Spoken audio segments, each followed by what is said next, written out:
Assalamualaikum warahmatullahi wabarakatuh. Saya Ibnu Miftahul Faton. Di sini saya akan menjelaskan terkait organisasi NU, Lajnah Mahbasul Masail dan metode istinbat hukum. Nahdlatul Ulama merupakan salah satu organisasi keagamaan yang merupakan pengikut terbanyak di Indonesia. NU didirikan oleh Kyai Hasyim Asy'ari beserta para ulama pesantren pada tanggal 31 Januari 1926 di Surabaya. Selain itu, NU didirikan karena motif agama dan motif nasionalisme. Motif agama yaitu untuk mempertahankan ajaran Wali Songo, Wali Sembilan yang berpaham Ahlussunnah wal Jamaah dengan mengikuti salah satu dari empat mazhab dalam Negara Kesatuan Republik Indonesia yang berdasarkan Pancasila dan Undang-Undang Dasar 1945. Dalam struktur organisasi, NU memiliki suatu lembaga yang dinamakan Basmail Masail (LBM).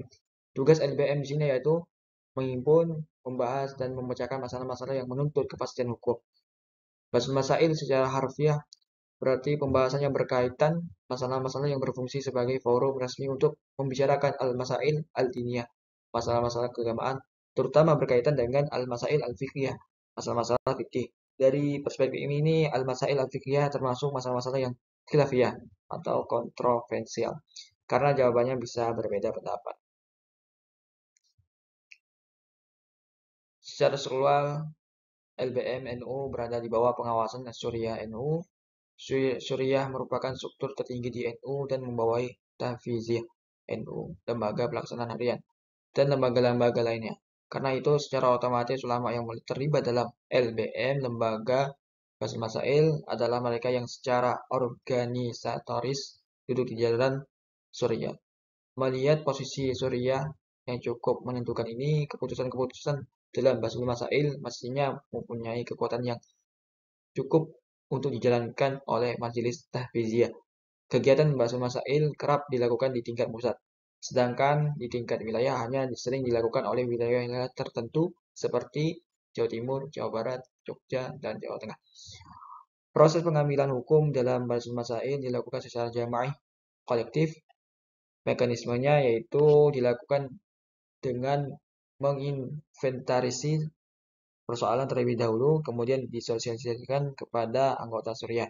Setelah itu, anggota Syuriah mencarikan pemecahannya dengan mengacu pada kitab-kitab mazhab terdahulu, terutama mazhab Syafi'i yang dianggap mutabah.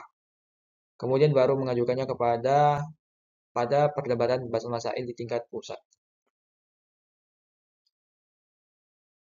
Kemudian lembaga Basmail Masail yang bersifat yang pertama, Basmail Masail ini merupakan lembaga ijtihad hukum Islam di organisasi NU yang aktivitasnya dilakukan oleh forum tertinggi di organisasi.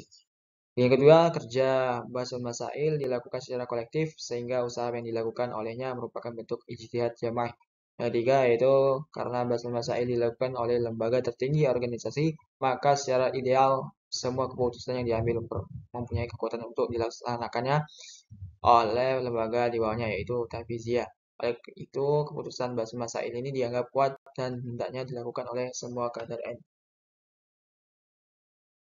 Selanjutnya, metode istinbat hukum lembaga Basmail Masail NU. Yang pertama, metode Qolyadah lah. Suatu cara istinbat hukum yang dipergunakan oleh ulama NU dalam lembaga Basmail Masail dengan mempelajari masalah-masalah yang dihadapinya. Kemudian mencari jawabannya pada kitab-kitab fikih dari empat mazhab dengan mengacu dan merujuk secara langsung bunyi teksnya. Atau dengan kata lain mengikuti pendapat-pendapat yang sudah baku dalam lingkup mazhab tertentu. Yang kedua yaitu metode ilhaq analogi. Adalah menyamakan hukum suatu kasus yang belum dijawab oleh kitab-kitab terdahulu, belum ada ketentuan hukumnya dengan masalah serupa yang telah dijawab oleh kitab yang telah ada ketetapan hukumnya. Yang ketiga yaitu menggunakan metode manhaj atau bermazhab. Adalah suatu cara menyelesaikan masalah keagamaan yang ditempuh oleh lembaga Basmail Masail dengan mengikuti jalan pikirannya dan kaidah penetapan hukum yang telah disusun oleh imam mazhab. Mungkin itu saja dari saya. Sekian, terima kasih. Assalamualaikum warahmatullahi wabarakatuh.